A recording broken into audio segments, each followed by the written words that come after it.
পদ্ধতি কি, রাসূল সাল্লাল্লাহু আলাইহি ওয়াসাল্লাম এবং সাহাবায়ে কেরাম কিভাবে বিজয় উদযাপন করেছেন। যে কোনো বিজয় যে কোনো আনন্দে একজন ঈমানদার আল্লাহর কাছে কৃতজ্ঞ হবেন, অহংকারী হবেন না। তিনি অহংকার প্রদর্শন না করে বরং সিজদায় লুটিয়ে পড়বেন, সিজদায় শুকর আদায় করবেন। এছাড়া আল্লাহ তাআলা বলেছেন, ইদা জা নাসরুল্লাহি ওয়াল ফাতহ, যখন আল্লাহর সাহায্য এবং বিজয় আসবে, ওয়া রাআইতান নাস ইয়াদখুলুনা ফি দীনিল্লাহি আফওয়াজা, এবং মানুষকে দেখবে দলে দলে আল্লাহর দ্বীনে প্রবেশ করছে, অর্থাৎ বিজয়ের আলামত যখন দেখতে পাবে। ফাসাব্বিহ বিহামদি রাব্বিকা ওয়াস্তাগফিরহু, তখন তাসবিহ মাখা প্রশংসা আল্লাহ তাআলার করবে এবং তার কাছে ক্ষমা প্রার্থনা করবে, অর্থাৎ সুবহানাল্লাহ ওয়া বিহামদিহি পড়বে, আস্তাগফিরুল্লাহ পড়বে। এটি হলো বিজয়ের পর করণীয়।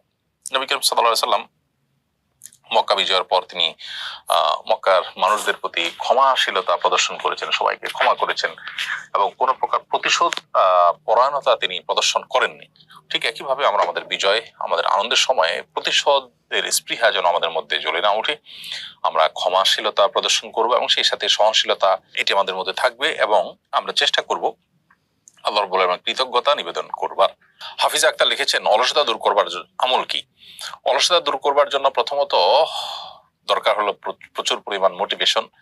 আপনি যেভাবে মোটিভেটেড হতে পারেন সেইভাবে মোটিভেশন নেওয়ার চেষ্টা করবেন। আর বিশেষভাবে একটি দোয়া নবী সাল্লাল্লাহু আলাইহি ওয়াসাল্লাম করতেন, সেই দোয়াটা আপনি পড়তে পারেন অলসতা থেকে পানাহাতির চাইতেন আল্লাহর কাছে। আল্লাহুম্মা ইন্নী আউযু বিকা মিনাল আজজি ওয়াল কাসাল ওয়া আউযু বিকা মিনাল আল্লাহুম্মা ইন্নী আউযু বিকা মিনাল বুখলি ওয়াল জুবন ওয়া আউযু বিকা মিনাল আজজি ওয়াল কাসাল ওয়া আউযু বিকা মিন গালাবাতিদ দাইনি ওয়া কাহরির রিজাল। কোন কোন বর্ণনায় আল্লাহুম্মা ইন্নী আউযু বিকা মিনাল হাম্মি ওয়াল হাযান ওয়াল আজজি ওয়াল কাসাল, আল্লাহ আপনার কাছে টেনশন, ডিপ্রেশন থেকে আমি পানাহ চাই এবং অক্ষমতা এবং অলসতা থেকে, কাসাল মানে অলসতা, সেখান থেকে পানাহ চাই। অতএব এই তো আল্লাহর কাছে আপনি নিবেদন করতে পারেন। আর এর বাইরে যারা কর্মচঞ্চল মানুষ, যারা অলস নন, সেরকম মানুষের সান্নিধ্য, তাদের সংস্রব, তাদের সাথে উঠা বসার মাধ্যমে মানুষের অলসতা দূর হয়। আরিফুল হক লিখেছেন, কিভাবে দুশ্চিন্তা দূর করবো। দুশ্চিন্তা দূর করবার জন্য আপনি দোয়া পড়তে পারেন, আল্লাহুম্মা ইন্নী আউযু বিকা মিনাল হাম্মি ওয়াল হাযান ওয়াল আজজি ওয়াল কাসাল ওয়া আউযু বিকা মিন গালাবাতিদ দাইনি ওয়া কাহরির রিজাল। আল্লাহ আপনার কাছে হাম এবং হাজান অর্থাৎ টেনশন, ডিপ্রেশন, পেরেশানি থেকে আমরা পানাহ চাই, আশ্রয় চাই। আল্লাহর আশ্রয় চাওয়া এটা হলো সবচেয়ে বড় উপায় ডিপ্রেশন দূর করবার জন্য। ইস্তেগফার এবং দুরূদ বেশি বেশি পাঠ করাও ডিপ্রেশন দূর করার অন্যতম উপায়। আর রাফিউল তানিম আপনি লিখেছেন, আমি পুলিশে চাকরি করি, অনেক সময় নামাজ পড়ার সুযোগ হয় না, অফিসারের চাপ থাকে, সবাই বলে ডিউটি করলে নামাজ হয়ে যাবে, এটা কতটুকু সত্য। ডিউটি করলে নামাজ হয়ে যাবে এটা একেবারেই ভুল কথা, মিথ্যা কথা।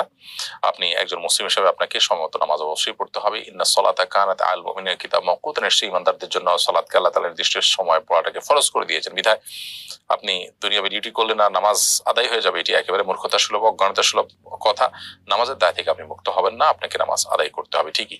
যদি নামাজ আদায় করতে না পারেন, নিয়মিত আপনার অসুবিধা হয়, তাহলে আপনি সে চাকরি ছেড়ে দিতে হবে আপনাকে।